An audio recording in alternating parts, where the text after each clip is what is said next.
Hey there. Tonight we're going back. Not to castles and kings, but to the edges of history. The part that doesn't make it into paintings. We're talking about medieval peasants. The ones who didn't ride horses or wear crowns. Who survived plagues, hunger, cold, and 100 small indignities, all without a title to their name. No glory, no legacy. Just long days, short nights, and a quiet kind of strength most of us wouldn't last a day in. If this kind of calm, slow history helps you unwind, feel free to like the video and subscribe, but only if it actually brings you peace. And let me know in the comments where you're listening from, and what time it is right now.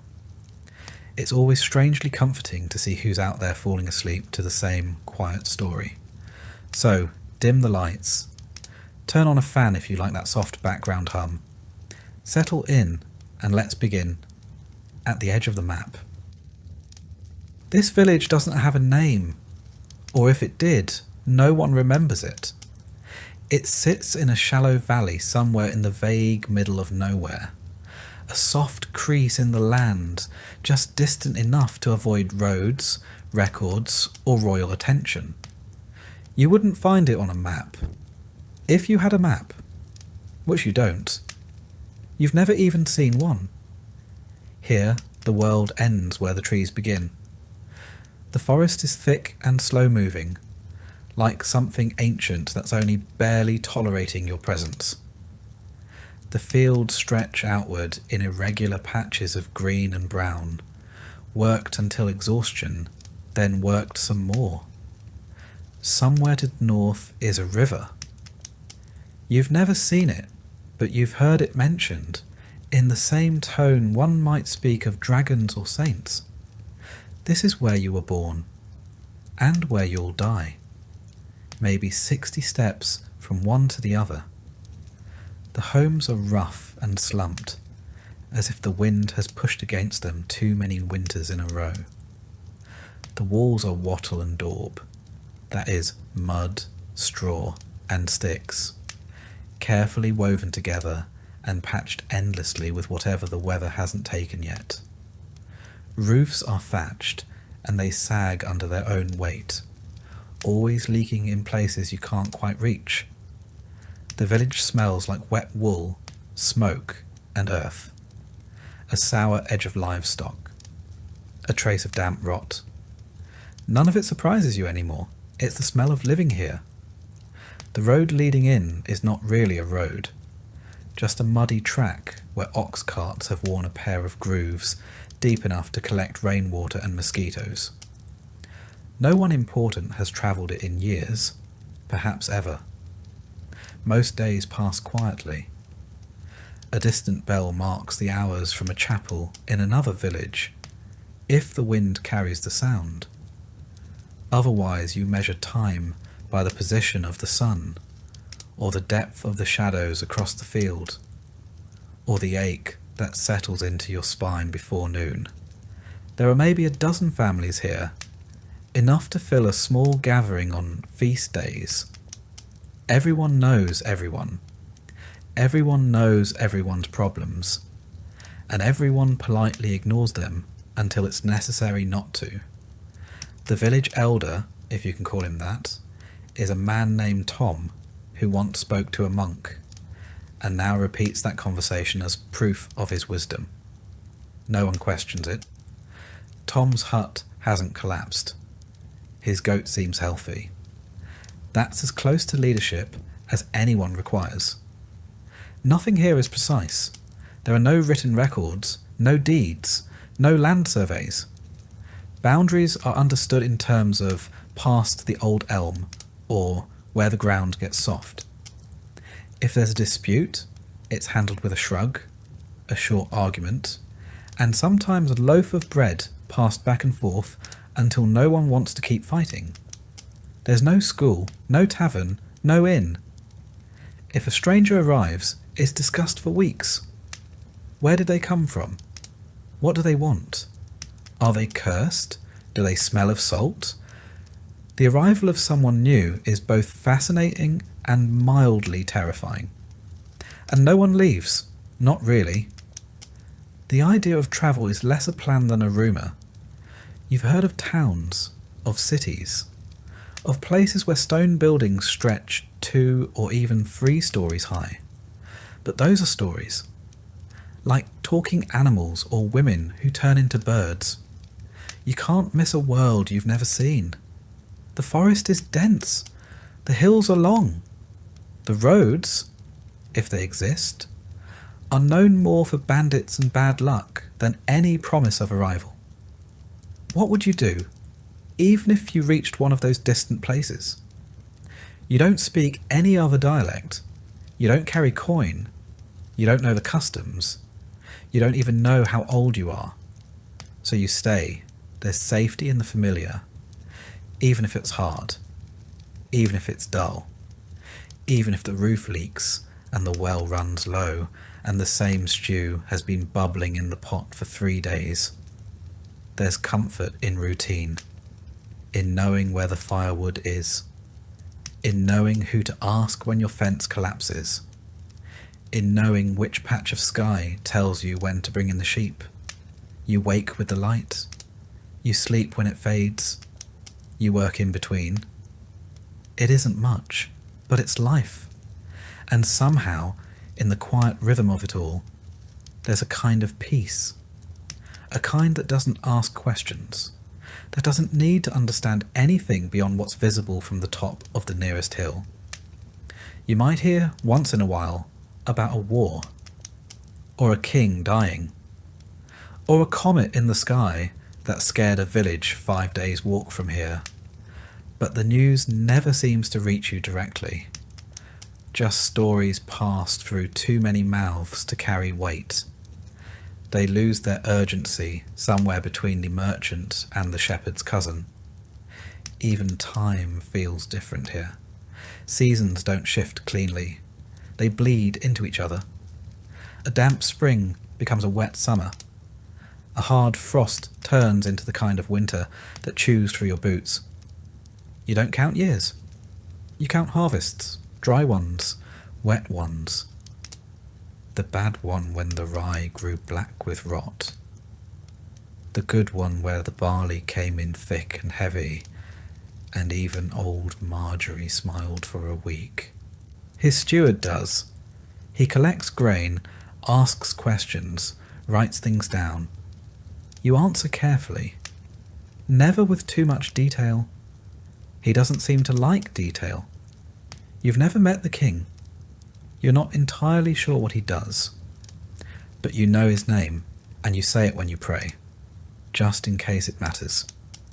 Because here, on the edge of the map, most things don't change, and when they do, it's usually for the worse. Still the hearth glows. The roof mostly holds. The pottage is warm. And tomorrow the same sun will rise over the same hills. And for now, that's enough. In your lifetime, you'll walk hundreds of miles, but almost all of them will be in circles. Most people in the medieval countryside never travelled more than a few miles from where they were born. Not because they lacked curiosity, or energy, or boots, though boots were often a luxury, but because the world beyond the next hill didn't really belong to them, and the idea of going to find it, that felt as far-fetched as flying. You grew up learning the names of every patch of land between your home and the edge of the field. You knew the shape of every tree stump on the path to the well. You could tell who had walked the road by the depth of their footprints in the mud. Everything beyond that started to feel theoretical. The next village over might only be 5 miles away, but it may as well have been a foreign country. You'd heard stories about it. Who married who stole a goat, who said the priest snored during Mass. But you hadn't seen it, and you likely wouldn't, because travel was dangerous. Not in the fun, thrilling way. In the quiet, exhausting, possibly fatal kind of way. Roads weren't well-kept paths lined with signs and travellers' inns. They were mostly muddy tracks through forests, fields, and long stretches of very empty, very silent land. No maps, no directions. Just vague advice like, go until you see the leaning pine tree, then left past the stone that looks like a sleeping pig. And on those paths there were things to worry about. First, the forest. Medieval forests weren't parks. They weren't romantic. They were dense, dark, tangled with roots, and filled with noises you couldn't always identify. Boars, wolves, people who didn't want to be found. If you weren't born into the woods, they didn't want you in them. Second, bandits. People with nothing to lose and no land to till. Travellers were vulnerable, especially if they looked even vaguely well-fed. A man walking with purpose might be assumed to have coin. A woman might be travelling alone because she had something worth stealing. You learned quickly that confidence wasn't armour. Third, getting lost. This wasn't a minor inconvenience. If you wandered off track, there was no one coming to find you. You couldn't follow a river downstream and hope for the fest. You could go days without seeing another soul. Your body could disappear into the bracken like smoke. People wouldn't know you were missing until the next feast day, when someone finally asked about you, and someone else just shrugged. Then there were the practical concerns. If you travelled too far, who would tend your field? Who would feed the animals? What if the Lord Steward came by to collect a tax while you were gone? You couldn't explain absence to a man holding a ledger. Your duties didn't pause just because you were curious about what lay beyond the horizon. And even if you did make it to another village, what then? You weren't expected. You weren't welcomed. Outsiders brought problems, disease, crime, strange ideas. You spoke a slightly different dialect, used different phrases, maybe even held your spoon differently. You could be met with suspicion, or worse. Hospitality wasn't universal. Food was scarce, and beds were already full. The safest place was home. Not because it was particularly safe, but because it was familiar. You knew which part of the roof leaked, which chickens wandered too far, which neighbour might lend you a tool without asking too many questions. Out there, no one owed you anything. Still, people did travel sometimes. Not peasants usually, but merchants, monks, messengers. People with protection, or a purpose, or both. You might see them once or twice a year, coming through with carts full of wool or salted fish, trailing stories behind them like campfire smoke. They spoke of cities where buildings were made of stone, and shops sold spices, and people walked streets that didn't turn to soup every time it rained. It sounded impossible. You listened, but you didn't dream too hard. Because even if it were true, what would you do in a place like that? You couldn't read. You didn't own coin. You wouldn't know which customs were expected.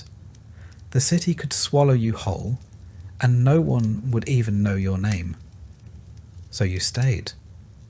Not because you were afraid, though sometimes you were, but because you had things to tend, a fence to mend, a niece to watch over, a bit of barley to dry, and a dozen other tasks that all needed doing before the sun dipped below the tree line. And because, truthfully, you didn't need the world to be bigger than it was. The village was enough. It had gossip and conflict and weather and sickness and fleeting joys. It had the rhythm of bells and the turning of seasons and the quiet pride of surviving another day. Sometimes you dreamed of seeing what was beyond the woods. But most days, you just hoped the stew wouldn't burn while you fetched water. The village was enough. It had gossip and conflict and weather and sickness and fleeting joys. It had the rhythm of bells and the turning of seasons and the quiet pride of surviving another day. Sometimes you dreamed of seeing what was beyond the woods, but most days you just hoped the stew wouldn't burn while you fetched water. Some people did leave, usually the desperate or the reckless, sometimes the ambitious. A young man might set out in search of work, or adventure, or a cause worth dying for. He might come back with a limp, or a story, or not at all. And when he didn't return, no one said much. Just shook their heads and said, "He went beyond the trees," as if that explained everything. Maybe it did. For those who stayed, life was small, but it was also known. You weren't lonely exactly. You shared your days with family, neighbours, animals, and the land itself. There was comfort in repetition, comfort in the familiar complaints. You didn't need to see a distant city to understand the value of warmth, or taste cinnamon to know the joy of sweet bread, or cross a kingdom to feel love or sorrow or boredom or hope. And as the years wore on, and the aches settled deeper into your joints, and the children grew taller than the fence posts, the idea of travel faded. Not with regret, but with understanding. Some people were meant to move. You were meant to stay. There is no blueprint, no architect, no pile of neatly labelled lumber waiting to be assembled. Just mud and wood and whatever else the landscape hasn't already claimed. Your home isn't a house, not in the way most people think of one. It's more like a compromise between shelter and weather, between effort and decay, between what you needed and what the land reluctantly agreed to give you. You begin with the frame, rough-hewn timbers from the nearest trees, cut with tools that have passed through more hands than you can count. The wood isn't straight. It bends a little, it warps. But you don't mind. Neither are your walls. Once the frame is up, you weave thin branches or flexible sticks between the posts, a process called wattle. It's not elegant. It's not even particularly quick, but it holds together, for the most part, like the rest of your life. Then comes the daub, a mix of mud, straw, manure, and water. You slap it on by hand. You press it between the gaps.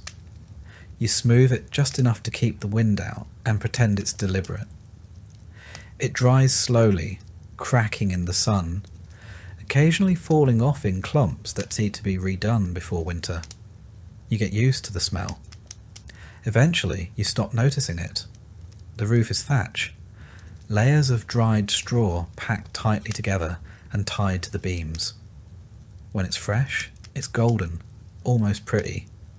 Then the rains come. Then the birds come. Then time comes. The colour fades. The edges fray. Holes appear where you never expected them, and you start placing buckets in places you hoped you'd never have to. You don't shingle it. You don't waterproof it. You just keep patching it until the whole thing threatens to become more patch than roof. At some point, you wonder if it might be easier to live under a cart. The floor is dirt. You tell yourself it's packed firm. And it is, sort of. Years of walking, sweeping, spilling, and stomping have turned it into something almost solid. But when it rains, it softens again. When it freezes, it cracks. When the goats come in for the night, it's anyone's guess what's actually underfoot. You might spread rushes or straw to cover it. It helps, a little. But soon the straw gets damp, gets dirty, gets walked into dust. Then you sweep it out and start over. Or you don't. Eventually, the straw becomes the floor, and you accept it as part of the landscape. Windows, technically. Openings in the wall, anyway. Covered with wooden shutters that swing awkwardly and never quite close flush. Glass is too expensive, too rare, too fragile. So the wind comes in. The cold comes in. The sounds of the animals outside come in. And sometimes the animals themselves. There's a single door, usually hung a little crooked, because the frame shifted during the last frost. It latches with a hook or a wooden peg. Not for security, there's nothing to steal, but to keep the chickens from wandering out and the wind from wandering in. Inside, the layout is best described as shared. One room, maybe two, if someone managed to tack on a lean-to or a loft, but usually just one, where you sleep, eat, cook, mend, talk, argue and hope. Everyone lives here. Parents, children, a cousin or two, a grandparent, maybe a neighbour's child whose parents are sick, or gone, or both. There's a hearth in the centre, built of stone if you're lucky, clay if you're not. The smoke rises through a hole in the roof. More or less, there's no chimney. The air inside is always smoky, always a little warm, a little damp, and always carrying the quiet scent of stew that's been reheated one too many times. Furniture is limited. A table, a bench, maybe a stool, a chest, if someone in your family was unusually good at carving or very lucky in marriage. Beds are wooden frames stuffed with straw or feathers, often shared, usually squeaking. Blankets are wool, heavy, rough, never quite dry. There's storage in the rafters, garlic, onions, herbs, maybe a small ham if the pig was kind that year. You can smell the difference between early winter and late spring just by the air above your head. Sometimes it's comforting. Sometimes it's a reminder of how close you are to running out. Animals are part of the household, literally. The cow might sleep in the same room, off in the corner. Chickens too. A goat. It isn't ideal. It isn't sanitary. But it's warm. You learn to tune out the clucks and the shuffles and the occasional startled bleat in the middle of the night. They're part of the background noise, like wind in the thatch, or the slow settling creak of the walls. Nothing is level. The floor dips, the roof slants, the walls bulge slightly like the whole place is breathing in and out with the seasons. You fix what you can. You ignore what you can't. Every spring, you swear you'll repair the back wall. Every autumn, it's still leaning. It's not a house built to last. It's a house built to get through the next storm. And yet, for all its flaws, and there are many, it's home. You know where the cold comes in and how to block it with an old sack. You know which roof beam you can hang the pot from, and which one creaks when someone stands too close. You know how the light falls through the slats in the afternoon, and where the dog curls up to sleep. When strangers pass through, they see poverty. You see effort, reuse, resourcefulness. A roof that hasn't yet collapsed is a victory. A fire that still burns at dawn is a blessing. A dry corner is worth more than gold. And when you lie down at the end of the day, surrounded by snores and silence and smoke and straw, you feel a strange kind of comfort. Not pride exactly, but presence. This is your space. It bends. It leaks. It shifts in the wind. But it's held. And so have you. For the average medieval peasant, food was not an experience. It wasn't colourful or diverse, or even all that warm. It was closer to a daily problem that had to be solved again and again. using the same pieces and the same tired hope that something edible might come of it. Your kitchen, if you could call it that, was a corner of your single-room home near the hearth. There was no pantry, no shelves lined with ingredients, no carefully hung herbs in a sunny window.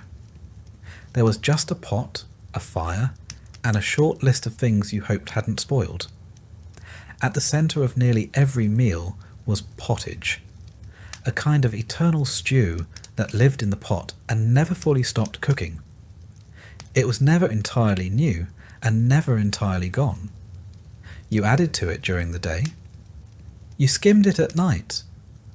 You kept it warm through the seasons and prayed nothing strange grew in it when your back was turned. The ingredients depended on what you had, which usually wasn't much. On a good day, pottage might include cabbage, leeks, barley, and a few legumes. Maybe garlic or onions if the harvest had been kind. If it was winter, you used dried beans or peas. If you were especially lucky, a scrap of salted pork might get tossed in. More often, it was just the bone. Even that was valuable. You could boil a single bone for days, hoping it would remember what meat tasted like. The flavour profile was consistent, earthy, grey, more temperature than taste. You didn't eat pottage for the joy of it. You ate it because it was what you had. A warm meal at the end of the day was more than comfort. It was a small victory. The pot itself never really got clean. It was wiped down, sometimes scraped, but rarely scrubbed. The next batch always absorbed the ghosts of the last one. There was no spice to cover it, no vinegar to brighten it. Just a slow, dependable dullness. A taste like boiled history. Bread was the other major player, not soft or golden or inviting, but hard, dense and dark. It was usually made from rye, barley or oats. Wheat, the soft white kind, was for the upper classes. Peasants could barely afford to see it, let alone bake with it. The loaves were small and heavy. They didn't rise much. They crumbled quickly. If you left them out for a day, they could probably double as a weapon, but they filled the stomach and gave you something to soak in your stew. Sometimes the bread was made from questionable flours, chaff, ground up peas, or whatever was left at the bottom of the miller's barrel.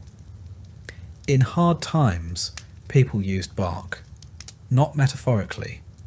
They literally ground up the inner layer of tree bark and mixed it with what little flour they had. The result was famine bread, bitter, dense, and barely digestible. It kept you alive, technically. On days when even flour was scarce, people used trenchers, slices of old bread used as plates. These soaked up stew and were either eaten at the end of the meal or thrown to the animals. Sometimes they were passed down the table to someone of lower status. Bread hierarchy at its finest. Protein was rare, very rare. Chickens laid eggs. Cows gave milk. You didn't eat your livestock unless you had no other choice. When you did, you used every part: meat, fat, organs, bones. The blood was used for puddings. The fat was rendered. The head might become soup. Nothing was wasted. Pork was the most common meat when it was available. Pigs were efficient, and their salted fat flavoured many dishes, often turning something barely edible into something vaguely pleasant. But pigs were slaughtered only when necessary. A whole pig meant weeks of planning, salting, hanging, boiling, and storing. Fishing was an option if you lived near water, but even that came with restrictions. Many rivers and lakes were controlled by lords, and a fishing without permission could earn you a fine or worse. When you did fish, it was for eels, small river fish, or anything that wouldn't immediately rot. Salted herring, if you could get it, was a prize. The church dictated a fair bit of your diet too. On Fridays and during Lent, meat was forbidden, so you pivoted to fish or went without. In more creative times, beaver tails were classified as fish, a theological workaround that few questioned because it meant having something to eat. Milk was common, but also fragile. You had to use it quickly or turn it into cheese or butter. Butter was a luxury in some homes, used sparingly. Cheese was harder, tangier, and often quite dry. If you had a few good rounds stored away, it meant the cow had been generous that year. Dairy, though useful, didn't always agree with people, and refrigeration didn't exist. Sour milk was used anyway. Butter went rancid, cheese moulded. You just cut around the worst bits and hoped your stomach was stronger than the bacteria. Drinks were simple. Water was unreliable, often unsafe to drink, depending on the season and what upstream neighbour had been careless. So, ale was the default. Weak ale, known as small beer, was brewed in homes and drunk by everyone, including children. It had low alcohol, just enough to kill bacteria and dull the edges of thirst. If you had access to apples or pears, you might make cider. Wine was for the clergy and nobility. Mead was rare. Milk was for the young and the sick. Otherwise, it was ale with breakfast, ale with lunch, and ale to help forget that tomorrow would taste exactly like today. Vegetables formed the bulk of your diet. Cabbage, onions, garlic, turnips, leeks. Carrots, though not the orange ones we know now. Medieval carrots were white or purple. Most were grown in small gardens, tended carefully and eaten root to leaf. Nothing was wasted. The tops of turnips might be boiled into greens. The skins were composted or tossed into the fire. Fruit was seasonal. Apples, mostly. Maybe some berries or wild plums. If you dried them, they lasted through winter. Otherwise, they were eaten fast. Preserving was difficult. Sugar was nearly impossible to afford. Honey, if you had bees, was a treasured sweetener. Otherwise, your pottage stayed savoury, in the loosest sense of the word. Herbs were grown when possible. Parsley, sage, dill, mint. They weren't used for flavour so much as medicine or tradition. Some herbs were thought to protect against illness. Others kept pests away. Occasionally, they even made things taste a little better. But that was a happy accident, not the goal. Meals were eaten together, on benches, around the fire. There were no courses, no recipes, just a pot, a hunk of bread, and the hope that there would still be something left tomorrow. You didn't complain. Complaining didn't make the stew thicker. If you had a feast, a wedding, a harvest festival, a saint's day, you might roast a bird or bake a pie. Not the flaky, buttery kind. A medieval pie was more like a sealed box, made of hard dough to hold a meat filling, often heavily spiced if spices were available, which they usually weren't. You might flavour it with pepper, ginger, or cinnamon, if someone had traded well. Most days weren't feast days. Most days were quiet. You scraped your bowl, you soaked your bread, you drank your ale, and you leaned back, full enough to get through the evening, if not exactly satisfied. There was comfort in repetition, in knowing what the pot would taste like, in knowing how much bread was left, in watching the same hands prepare the same meal by the same fire as the wind whispered through the cracks in the wall, and the animals shifted in their sleep. The stew boiled, the bread cooled, and you once again had enough. If you were a medieval peasant, you didn't own much. You might have a patch of land, a few tools, a couple of animals, a crooked house you built with your own hands. But none of it, technically, was yours. It all belonged to the Lord, not a king, not someone mythical or distant, just your local landholder, the one who lived up the hill in a slightly less crooked house, with slightly better food, and a roof that probably didn't leak. He owned the land, which meant he owned everything on it, including, in a sense, you. You were what was called a villain. That's not an insult. It's a category. You worked the land, but you didn't own it. You were bound to it. You couldn't leave without permission. You couldn't pass it on freely. You owed labour, goods, and deference. You weren't a slave, but you weren't exactly free either. Your relationship with the Lord wasn't built on conversation. It was built on obligation. You didn't talk to him. You talked to the steward, the man who managed his lands, and more importantly, kept track of what everyone owed, and you owed a lot. Let's start with labour. A few days a week, sometimes more during harvest. You were expected to work the Lord's fields instead of your own. This was called corvée labour. You got nothing for it, no payment, no thanks. Just the knowledge that, somewhere in the manor house, someone ate because of what you did. You also owed taxes, and they came in many shapes. A portion of your grain, a share of your wool, a chicken here, some eggs there. If you brewed ale, you owed ale. If you had a pig, you owed bacon. If you managed to catch fish, guess who owned the river? The taxes didn't end with food. If you used the mill, you paid a fee, even though the mill was the only way to grind your grain, even though the Lord owned the mill and set the price. You might be tempted to grind it by hand, but doing so was often illegal, punishable by fine or worse. Because the Lord didn't just want his share, he wanted control. Same with the oven. Many manors had a communal oven, one you paid to use. If you tried baking at home and the steward found out, there could be consequences. You learned to do things the official way, even if it took longer, cost more, and made less sense. And then there were the fees. Want to get married? Pay a fee. Want to inherit your father's plot?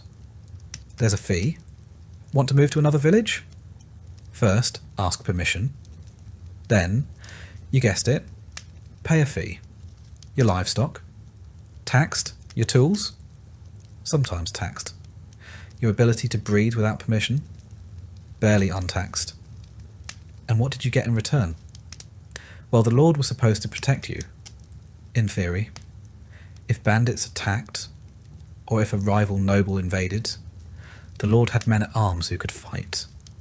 If famine struck, he might distribute grain from his stores, though rarely for free. And if you had a legal dispute, say, your neighbour's goat wandered into your garden and refused to leave, the Lord's court might settle it. Again, not for free. This was feudalism, a system of obligations and hierarchy wrapped in the language of loyalty and protection. In practice, it was a system of ownership. The land was everything. Those who owned it ruled. Those who worked it obeyed. The manor itself stood apart from the village, sometimes literally on higher ground. It might be made of stone or timber, larger than any peasant's home, with a roof thatched so thick no wind dared enter. Inside were tapestries, tables, servants, and the Lord, of course, wearing wool lined with fur, eating meals you couldn't imagine, and thinking very little about you. He might not know your name, but he knew your numbers. How much barley you owed this year. How many eggs you'd promised. Whether your son had reached the age where he could be added to the labour rolls. Everything was recorded. Not by you couldn't read, but by the steward, the reeve, the bailiff. Men with wax tablets or bits of parchment who came around with questions you learned to answer carefully. And if you didn't meet your obligations, there were punishments. Fines, usually, more goods taken, days added to your labour.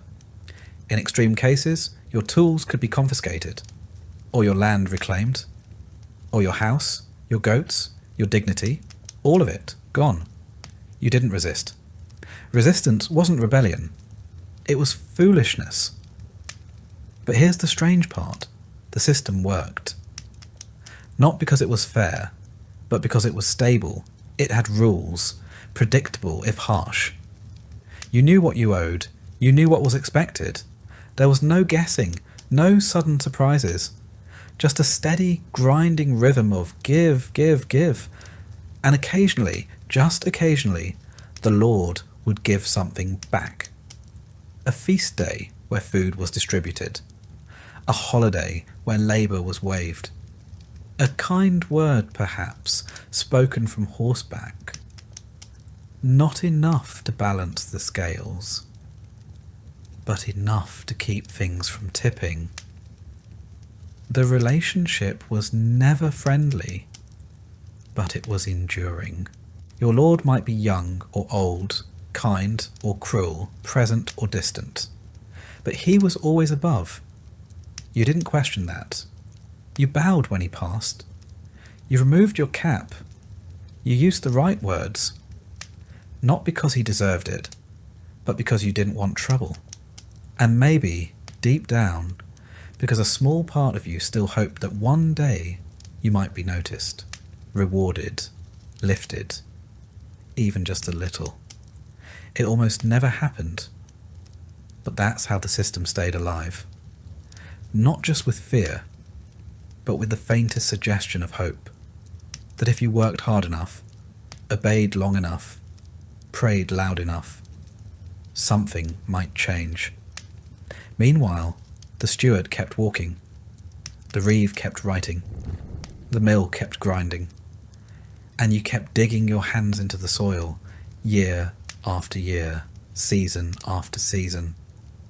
There was no retirement, no bonus, no upward mobility, only the quiet knowledge that you had fulfilled your role. You had done what was asked. You had made it through another year under the weight of someone else's title. And as long as the Lord was pleased, you were allowed to go on living. Long before the Black Death swept across Europe and etched itself into history books, medieval peasants were already well acquainted with sickness. Not the kind of illness that came and went with the seasons, though there was plenty of that too, but the slow, constant presence of something always waiting to go wrong. Infection, fever, wasting, swelling, coughing. Disease wasn't an event. It was a feature of life. You didn't need a continent-wide catastrophe to be laid low. All it took was a small cut, a single flea, a bit of water that looked clear but wasn't. And unlike weather or taxes, illness didn't follow rules. It arrived without warning, and it rarely left quietly. There were no hospitals. Not really. If you were lucky, your village had a wise woman, maybe a midwife, someone who knew which herbs to boil and which ones to burn. If you were extremely lucky, there might be a monk nearby, literate, well-meaning, and slightly more effective than random prayer. But for the most part, when you got sick, you stayed home. You lay in bed, you sweated through your shirt, and you hoped. Most people didn't understand what caused disease. The word germ hadn't been invented yet. Microscopes were centuries away. What you had were theories, old ones, confusing ones, and often wrong ones. Some believed in miasma, bad air that carried disease through smell. If a village reeked of rot, manure and smoke, it was assumed to be dangerous, which, in a way, was correct, but not for the reasons people thought. To combat the bad air, People stuffed herbs into their clothes, carried flowers in their sleeves, or walked around with vinegar-soaked rags pressed to their faces. Not pleasant, not helpful, but deeply believed. Others blamed divine punishment. Illness came from sin, from impure thoughts, disobedient acts, or general moral decay. If your child fell ill, it was a test. If your crops failed and then your body failed, it was probably your fault. Or your neighbours, or both. There were local traditions too. Some thought illness came from the evil eye, a glare from someone jealous or angry. Others blamed moon phases, animal spirits, or grumpy saints. One particularly popular explanation was that sickness entered the body through the soles of the feet. The solution? Boil them. And if that didn't work, burn something nearby. Possibly your mattress. The cures were as strange as the causes. If you had a fever, you might be bled. A local man would arrive with a blade, a bowl, and more confidence than training. Sometimes leeches were used. Sometimes sharp stones. The idea was to balance your humours. Blood, phlegm, yellow bile, and black bile. If they were out of sync, so were you. No one ever saw these humours, of course, but they were blamed for nearly everything. For swelling, there were poultices, smears of mashed herbs, mud, or even bread, wrapped in cloth and tied to the body. Some worked, most didn't. A few made things worse. But the important thing was that something was being done. If your stomach ached, you might chew on charcoal. If you coughed blood, you might drink wine mixed with crushed pearls. If your eyes blurred, someone might whisper a prayer while blowing smoke over your head. If your leg turned black, you were probably out of options. And then there were the plague amulets, bits of metal or bone worn around the neck, sometimes inscribed with protective words, sometimes blessed by a priest. Some people buried onions in the corners of their homes. Others hung garlic above the door. One popular remedy was to tie a live chicken to the infected area and hope the illness transferred to the bird. It rarely did, but hope was in short supply, and people clung to whatever they could. Sickness was isolating, but not in the way we think of now. You didn't quarantine, you didn't call for help, you just tried to work until you couldn't. When that moment came, you lay down, and others carried on. Children were fed, animals were fed, you were given broth maybe, and a few murmured prayers. Sometimes illness passed. The fever broke. The swelling went down. You walked again, slowly, with a new limp and a deeper respect for warm soup. Other times it didn't, and your family lit a candle. Plague, in the broader sense, wasn't always the dramatic kind that left bodies in carts. More often, it was a slow infection, skin turning dark, limbs swelling, a cough deep enough to rattle the walls. Smallpox, leprosy, dysentery. Even the flu could sweep through a village and leave half the population in bed. There were no case numbers, no charts, just stories. A traveller from another village said the cough had started there last week, or someone heard that 3 children had died near the river. You paid attention. You started boiling more water. You left herbs under the door. You kept your distance, even if no one said why. Death was not always feared, but it was recognised. People knew when it was near. They knew the signs. Breathing that slowed, skin that cooled, eyes that turned dull.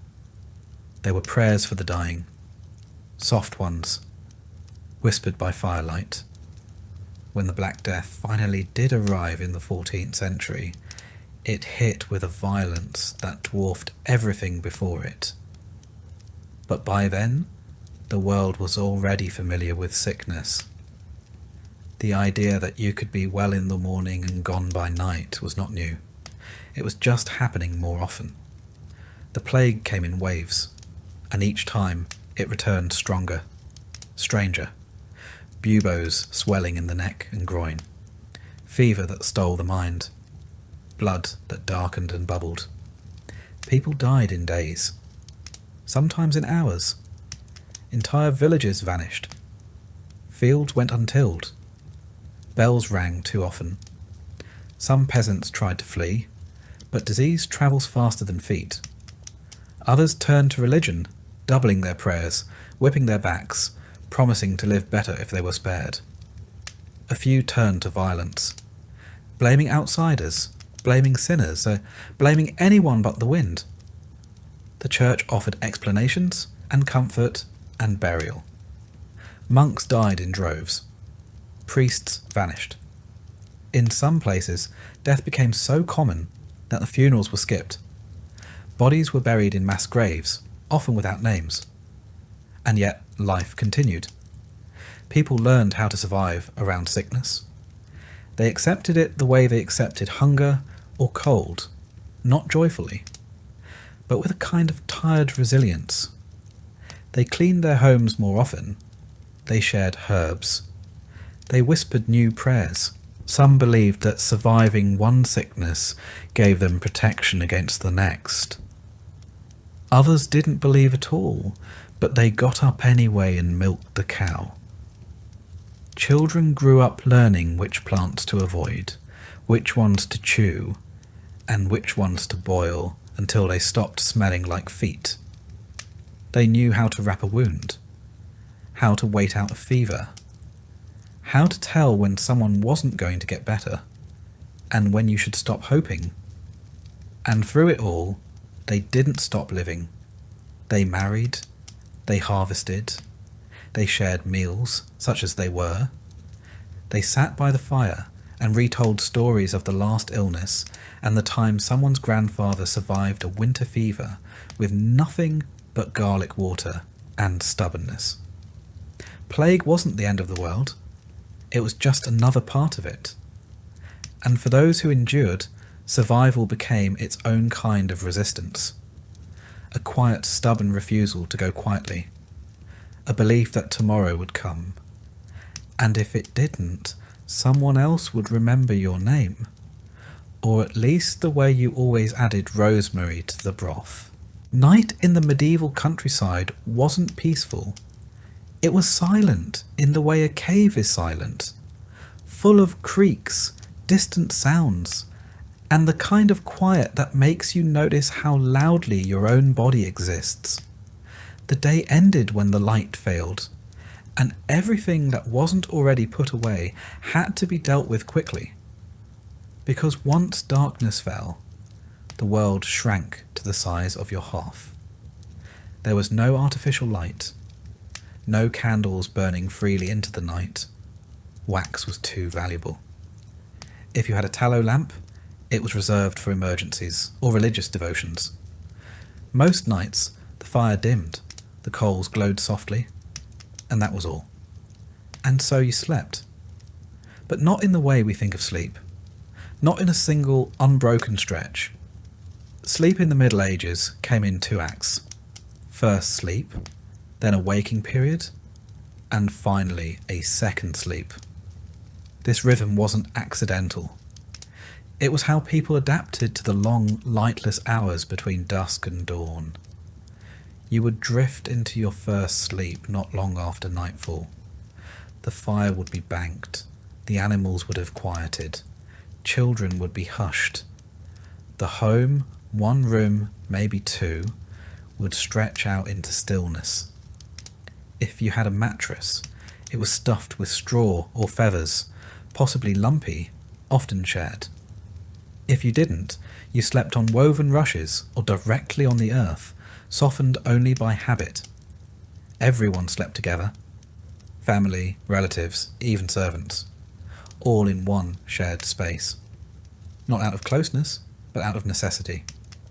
It was the only warm room in the house. On the coldest nights, even animals were brought inside. A goat near the door, a dog curled by the hearth, chickens in a basket. Warmth was more important than boundaries. There was no privacy. The idea of sleeping alone was associated with punishment, not comfort. The rich might afford solitude. Everyone else just made do. You turned to face the wall. You stuffed straw in your ears. You shared blankets. You breathed in each other's breath. And if someone snored, and someone always did, you got used to it. First, sleep lasted a few hours. Then, almost like clockwork, people would wake. It wasn't disturbing. It was expected. During this time, often around midnight, the world was still and quiet. Some people prayed. Others stirred the coals. Some used the chamber pot or stepped outside into the freezing air. Some reflected. Others whispered. It was a time of dreams too. Vivid ones. People believed this midnight space opened a thin veil between the living and the dead, between the sacred and the mundane. If you dreamed during this waking interval, you remembered it. And you talked about it the next morning. Not in passing, but as something that mattered. Eventually, the second sleep began. Deeper. Slower. This was the sleep that healed. Or tried to. It was when the aches faded slightly, when the day's blisters cooled. If you were lucky, it was uninterrupted. If you weren't, you simply lay still and waited for dawn to give you an excuse to rise. The home didn't go silent at night. Not entirely. The fire crackled. Wind whispered through the thatch. A baby might fuss. A cow might shuffle its hooves. Sometimes the night was broken by coughing, the wet, rattling kind that never seemed to end. And everyone noticed, but no one said anything. It was understood. The fear of the dark was real, and not irrational. The night carried real dangers, both imagined and entirely physical. Wolves, for instance. In some regions, their howls came close enough to the village to raise hairs on the back of your neck. They weren't just creatures of legend, they were real, and hungry. Then there were thieves, rogues, strangers, fires that started from a careless coal, roofs that groaned under snow, and less explainable things. Ghosts, spirits, demons, witches. You didn't talk about them openly, but you knew they were out there. To protect the household, you followed rituals. You placed iron by the door, made the sign of the cross above the hearth, whispered protective blessings over the straw mattress, hung herbs, rosemary, sage, rue, above entryways. Sometimes you tied a bit of string around a child's wrist, just in case. Even with protection, some families believed that sleep left you vulnerable, that the soul wandered while the body rested. So people tucked in carefully, covered mirrors, faced the bed toward the fire, avoided sleeping with their feet pointed toward the door. The cold was its own enemy. It seeped through walls, through thatch, through poorly sealed doors. People didn't sleep under mounds of blankets. They layered wool, fur, cloaks, tunics. The idea of undressing for bed would have seemed absurd. You slept in your clothes, sometimes in your boots. There was a comfort to sleeping next to others, but also discomfort. Someone always shifted. Someone always murmured. There were elbows, knees, the occasional surprise from the family dog. But this was normal. You didn't expect silence.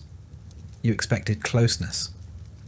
And in that closeness, you found a strange kind of security.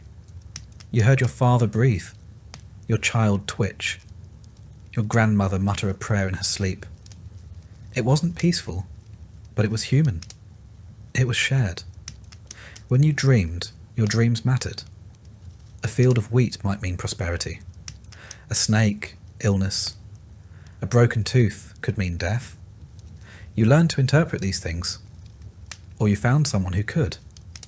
The village had dream readers. Not officially, but everyone knew who to ask. The church had its own ideas. It warned that some dreams were from the devil. That sleep was a time when temptation could slip in. You were told to pray before bed, to avoid certain thoughts, to keep your soul ready in case the night was your last. Because it could be. People went to sleep and didn't wake up. Illness could take hold while you rested. A fever could rise. A cough could deepen. And by morning, someone might be gone. Quietly, as if stolen. This uncertainty gave every morning a slightly reverent tone. When the light returned, and the rooster cried out, and the coals were stirred back to life, it meant you'd survived again. You sat up slowly. Every joint reminded you of your age, no matter how young you were. The cold bit your nose. You wiped your face. You looked around and counted bodies. Everyone who stirred was accounted for. Everyone who didn't was checked on. And then, once the living were confirmed, the day began. Water was fetched, bread was prepared, animals were fed. The dream you had, if it was important, was shared. And the memory of the night faded, not erased, just softened, folded into the next stretch of time. In winter, sleep came early and stayed late. In summer, it shortened, but the rhythm remained. First sleep, a waking hour. Second sleep, a world without clocks, but not without routine. And for all its discomfort, there was something grounding in that rhythm. Something honest. You didn't aim for comfort. You aimed for endurance. And if you happened to find rest along the way, a moment of warmth, a particularly quiet night, a dream that didn't leave you afraid, that was a gift. One you didn't question. One you didn't expect again too soon. Some years, you're simply hungry. Other years, you're in a famine. It's not the same. Hunger is manageable. It has rules. You stretch food. You ration. You hope. But famine breaks the rules. It's when the fields fail, the root cellar is bare, and there's no more pretending that next week will be better. It's when food becomes an idea more than a substance. In a medieval village, you often saw it coming. It started in the spring. Too much rain, or none. The barley came up patchy. The beans flowered, then browned. The cabbages cracked open too early. The wheat head stayed stunted, bowed like they were already mourning something. You noticed. Everyone did. At first no one said it. But the looks were exchanged. The calculations made. Quietly. Internally. How much is left from last year? How much seed can we keep? How much can we afford to eat? The answers were never good. The hardest part was knowing what to do next. Not in winter, but in summer. Because that's when you had to choose between planting the seeds or grinding them into flour. Between saving for a harvest that might never come, or feeding your child one more bowl of something warm. And so the portions began to shrink. The stew got thinner. The bread got smaller. The bowls didn't come back empty. They just came back less often. You didn't panic. Not yet. You told yourself this happened once before, or that another village might have extra, or that the manor stores could fill in the gaps. Hope was still on the table, just not much else. By August, it became harder to ignore. By September, it became impossible. You stopped feeding the animals first. Chickens were quiet. The goat's bleating grew hollow. The dog, if you had one, stopped barking and started following you more closely, like it understood it was next. Bread became ritual. One loaf split 5 ways. Everyone chewed slower. No one commented on the crust. Even the smallest crumb was swept up with reverence. The stew was now mostly water. If it had colour, it was from the pot. You boiled weeds. You ground roots. You pulled up things you didn't recognise and hoped they weren't poisonous. Some weren't. You didn't sleep through the night. Not because you were afraid, but because your stomach reminded you, every few hours, that it was still empty. The children asked fewer questions. That's how you knew it was real. They didn't ask when the bread was coming. They didn't ask for honey. They didn't beg for stories. They sat close to the fire and stared. They learned how to wait. And your neighbours? You stopped seeing them outside. The village quieted. No more laughter in the lane. No more arguments about sheep. Just the occasional cough or crack of firewood. Famine didn't make people cruel. It made them silent. Sometimes someone would bring back a rabbit, or a bird, or a handful of acorns that could be soaked and ground. You chewed them even when they still tasted bitter. You smiled anyway. Not because it tasted good, but because it was something. You tried not to resent the manner. Sometimes they gave grain. Sometimes they didn't. The steward came around less. That was good and bad. Good, because he wasn't there to take anything. Bad, because he wasn't there to help either. His silence said more than words ever could. The church did what it could. Bread after mass. Alms for the poorest. But they too were stretched. You prayed more. Not out of faith, but out of repetition. Words are easy when your hands are too tired to do anything else. Some left the village entirely, packed up and wandered to find work or food or God. Some returned. Some didn't. You never asked what happened. You were too tired. The body changes in famine. You feel your ribs first, not from the outside, but from within, like they're too close to your skin. You stand up slower. You bruise easier. You wake up with your hands clenched, like they're still gripping tools you can't afford to use anymore. And the cold hurts more. The fire is your best friend.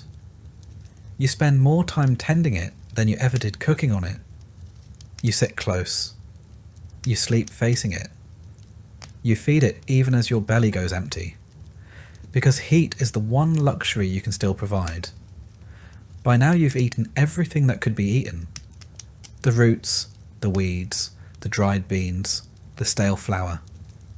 You've boiled bones 3 times over. You've soaked bark. You've baked famine bread that cracked your tooth. And when the food was gone, you looked to the things that weren't food, but might become food in the right light. Leather, boiled and salted. Not delicious. Not satisfying, but technically chewable. You found a rat once. You didn't scream. You thanked God. Then you hid it. Cooked it alone, told no one. You still feel guilty. But you don't regret it. The dreams become strange. You dream of feasts. Tables full of roast and bread and wine. You wake up chewing your tongue. You dream of boiling things over and over, even though you haven't boiled anything in 3 days. You dream of animals coming back, of green shoots breaking through snow. You dream of your childhood, when hunger was simpler, and some nights you dream of being full. You wake from those crying. The graveyard grew slowly at first, then quickly, then too quickly to keep up. You knew someone had died when the church bell didn't ring. It meant there weren't enough hands to lift the rope. The grave was shallow. The prayer was short. The mourning was silent. Everyone had their own hunger to manage. You wanted to mourn, but you couldn't afford the emotion. You held it back, like everything else. Then, like every famine, it ended. Not suddenly, but steadily. Rain came, and it stayed. The ground softened. Seeds germinated. Plants reached up, weak but real. You had enough energy to hope again. You saved the first harvest for others. Children first, elders next. You took the smallest bowl. You smiled as you passed it. And when the first good loaf came out of the oven, cracked on top, dark on the bottom, you stared at it before you ate. You remembered every day you went without, every trick you used, every lie you told to spare someone else. You ate slowly, and this time it filled you. By the time you could walk, the church had already marked you.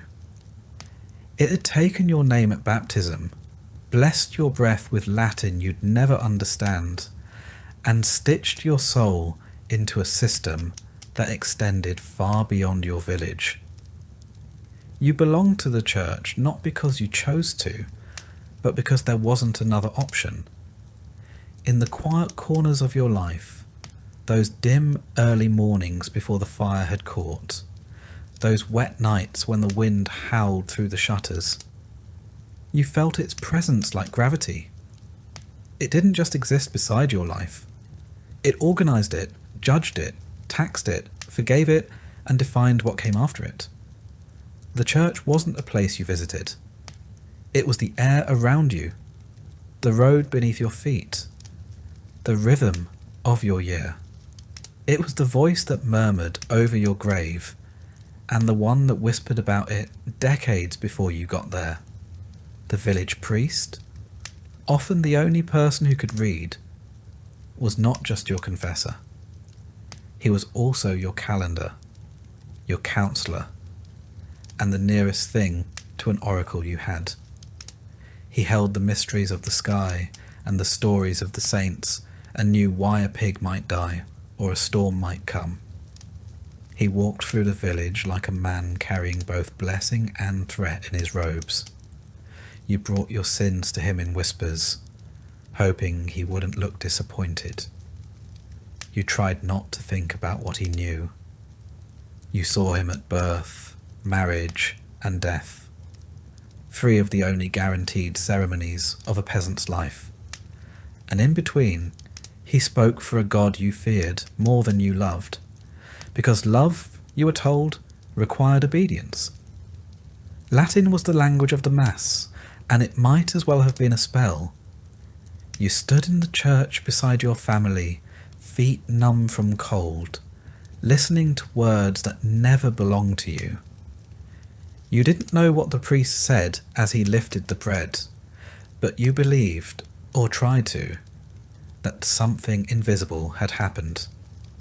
That the bread wasn't bread, that the wine wasn't wine, that the murmuring of words and gestures could move the divine. You didn't speak the words, but they moved through you anyway. You mouthed along where you could. You crossed yourself when the others did. You learned the rhythm of holiness like someone learns the path to a well, without understanding every step, only that you needed it. The church told you when to fast and when to feast. It carved the year into sacred pieces. Lent, Advent, Epiphany, All Saints. You didn't say March or April. You said after Easter or near St. Michael's. It told you what you could eat, when you could eat it, and how guilty you should feel about enjoying it. 40 days without meat before Easter, followed by a feast so rich it made you dizzy. Friday fish, even if you lived nowhere near water. Almond milk for the wealthy. Turnips and cold broth for everyone else. On saint days, you shared what you could. On fast days, you imagined what you couldn't. But even when your bowl was empty, your plate was full of rules. Your calendar wasn't just for prayer. It was also for payment. The church collected 1/10 of your yield, no matter the season. Grain, eggs, wool, chickens, cider. If it came from your field or your body, it had a price. You gave because it was God's portion. That's what you were told. But God didn't collect it. The priest did. Or the steward, with his ledgers and his silent nods. You watched your best barley carted off to the tithe barn, which was always bigger than your home. You saw your neighbours hand over their last sack of oats while the priest prayed for mercy they'd just paid for. And when the harvest failed, when the rains came too late or the frost too early, the demand didn't change. You owed what you owed. Sometimes they let you pay in candles or labour. Sometimes they didn't. Sometimes the debt grew so heavy it bent your back even when you stood upright. But the church didn't just take. It gave too, though not always in the way you wanted. It gave stories. It gave structure. It gave reasons. When your cow died without cause, the priest told you which saint to pray to. When your child fell ill, he told you it might be a test or a punishment or the devil slipping in through a crack in your belief. He offered blessings and sacraments, told you to light a candle or visit a shrine.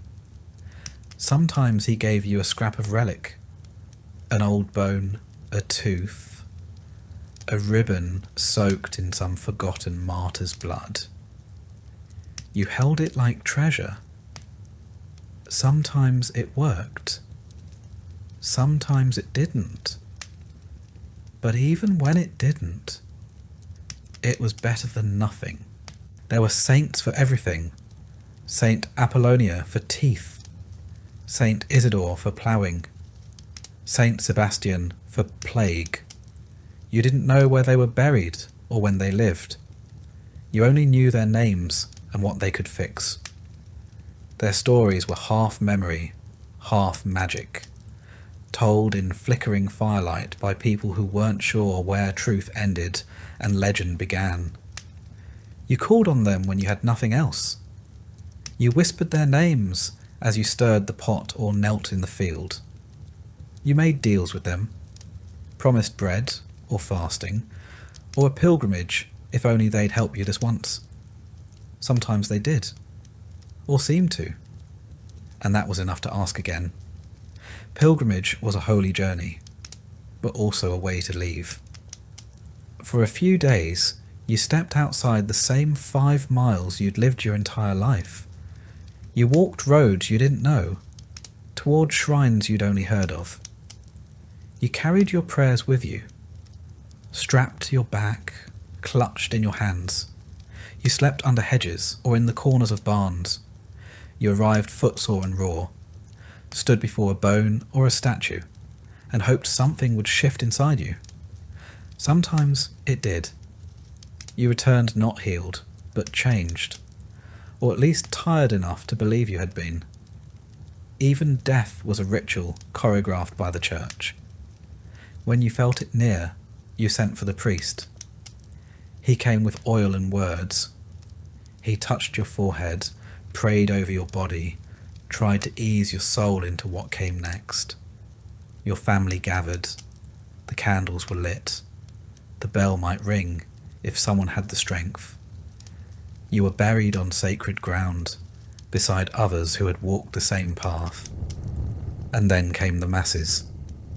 Your family lit more candles, paid for prayers, hoped the priest remembered your name in his chants. Because even in death, there were debts. The church taught that your soul might not go straight to heaven. It might linger in purgatory, a shadowed hallway between suffering and salvation. You could wait there for years, or centuries, or longer, unless someone helped, unless someone prayed, paid, lit enough candles, said your name often enough to pull you through. And so your family paid what they could. The poor gave bread, the rich gave land, all to shorten a stay in a place no one had seen, but everyone feared. Because fear too was part of the church's gift. The church explained the world when no one else could. It told you why the rains failed, why your child didn't wake, why illness took the young and spared the cruel. It told you that suffering had purpose, that obedience had reward. It gave you structure in the middle of chaos, and that structure, even when it burdened you, gave you peace. Not comfort, always, but peace. You never questioned the church's power. Not seriously, not out loud. You might grumble about the tithe or curse when the priest looked the other way, but you never stopped showing up. You didn't stop kneeling. You didn't stop crossing yourself when the bell rang. Because if the church wasn't right, then the world had no shape at all. And a world with no shape was a terrifying thing. Even when the priest drank too much. Even when the bishop demanded too many taxes. Even when the indulgent seller passed through town with a cart full of promises and a purse full of coins. You still believed, or you acted like you did, which, in the end, was mostly the same, because belief was less about what you thought than what you did. You didn't understand the Latin, but you understood the structure. You stayed inside it because it was the only way forward. And when you died, you hoped the bells would ring, and the candles would burn, and your name would be said often enough to matter. You hoped the saints still listened. You hoped your sins had been counted and forgiven in equal measure. You hoped the church, in all its weight and mystery and dust and gold, would carry you the rest of the way. You might think that after everything they endured, after the famines and plagues, after the tithes and taxes, and the heavy boot of the manor's authority, peasants would have risen up more often, that the weight of centuries of suffering would have built up until it cracked the walls of their villages, until one cold morning the frost would thaw, and something inside them would snap. You might think they would have gathered in fields and marketplaces, tools in hand and fire in their hearts, shouting that they would kneel no longer. But they didn't. Not often, not for long, and never all at once. There were revolts, yes, the Peasants' Revolt in England in 1381, the Jacquerie in France a few decades earlier. Small uprisings scattered across Europe like stones thrown into a still pond. Angry voices in places where the lords had taken too much, pushed too hard, taxed one coin too many. Sometimes the spark caught. A tax collector's house burned. A steward run out of town. A banner lifted. But those fires burned fast and were snuffed out even faster. They ended in executions, in gallows built in village squares, in silence heavier than the one that came before. The world didn't change. The grain still had to be sown. To understand why peasants didn't revolt more, you have to stop thinking of them as naive or cowardly. They weren't. They were survivors. Not of single tragedies, but of unbroken hardship, sustained year after year. They lived in a world of low ceilings, where hope was something rationed like grain. They didn't lack courage, they lacked margin. In a life where every day was spent just trying to keep the roof patched and the soup warm, there was no space left for rebellion. You could plan a revolt, or you could dig potatoes. You couldn't do both. The truth was, the system worked. Not because it was just all kind or efficient, but because it was ancient. It had sunk its roots into the habits of generations. It didn't need to be explained. It simply was. You owed labour. You owed grain. You owed the church its tenth, and the Lord his harvest. You owed a quiet nod when the reeve passed your door. You were born into that owing, and unless you were exceptionally lucky, you died in it too. But by staying within those bounds, you could survive. Barely, yes, but you could. The cost of stepping outside those rules was too high. The manor had soldiers, the church had excommunication. The king had no idea you existed, but he had laws that still bound you like rope. The penalty for defiance wasn't always death. Sometimes it was worse. Banishment, starvation. Your family left to carry the debt you tried to escape. Everyone had heard a story. A father taken. A mother whipped. A cousin who disappeared after refusing to pay. The stories were passed down not to stir rebellion, but to prevent it. Besides, rebellion often didn't feel like an option, because the people you lived beside were not strangers. They were your kin, your neighbours. You shared fields, tools, fences and prayers. Even if you hated the steward, you might still marry his daughter. Even if you resented the tithe, you still brought bread to mass. The village wasn't a place you could leave easily, nor was it one you could tear apart without tearing yourself apart in the process. To revolt against the manor was, in some small way, to revolt against the rhythms of your own life. It's easy, centuries later, to imagine the peasant as a figure of eternal submission, head bowed, hat in hand. But this picture misses the complexity of their world. Submission wasn't servitude, it was negotiation. Most peasants did not simply suffer. They adapted, they bartered, they bent. They found cracks in the walls and made homes in the spaces between the rules. A pig kept off the ledger, an extra sack of rye buried in the earth, a bribe given in eggs rather than coin. These were the rebellions they could afford. They were practical people.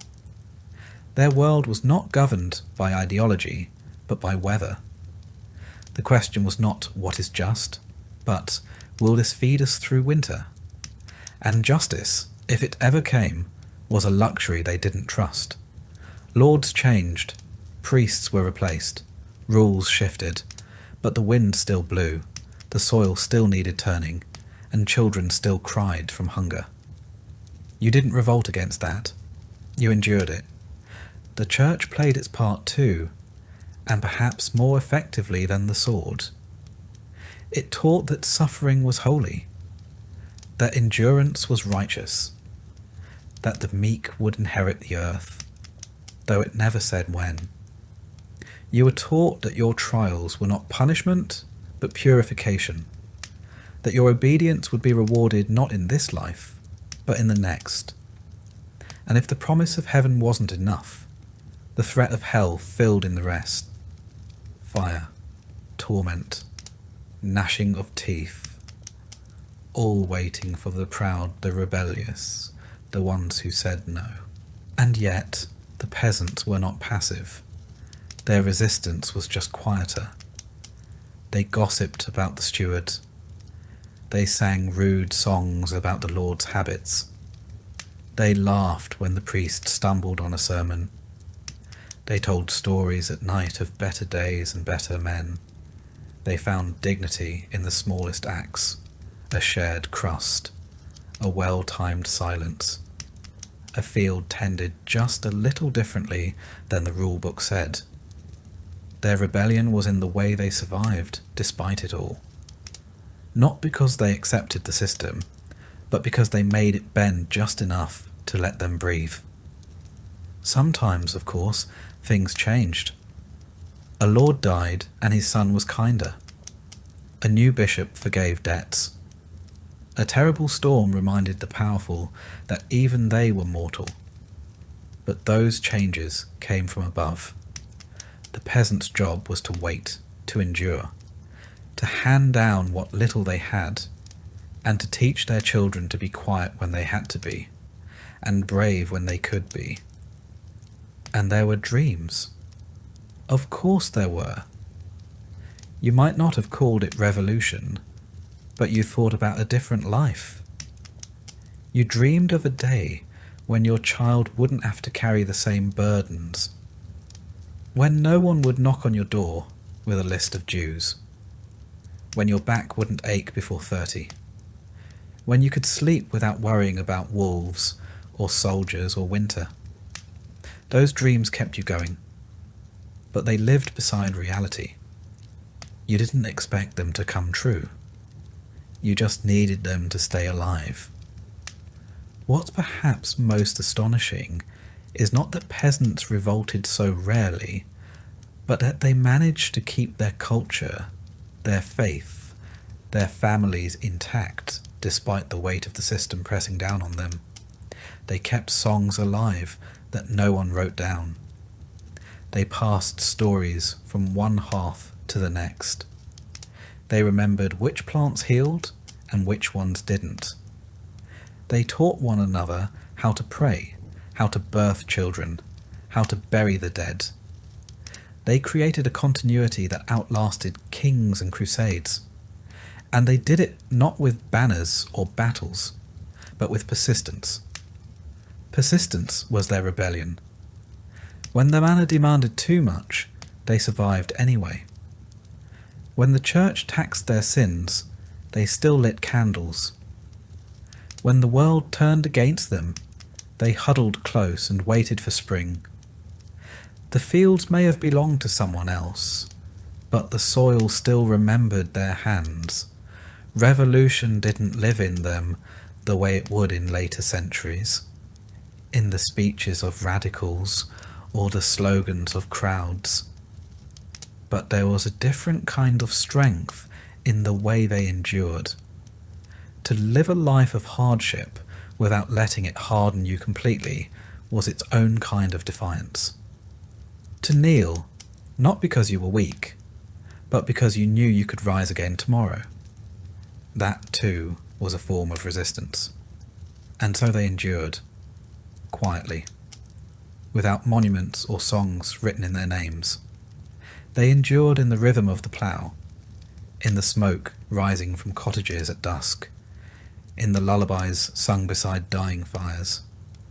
They endured in stories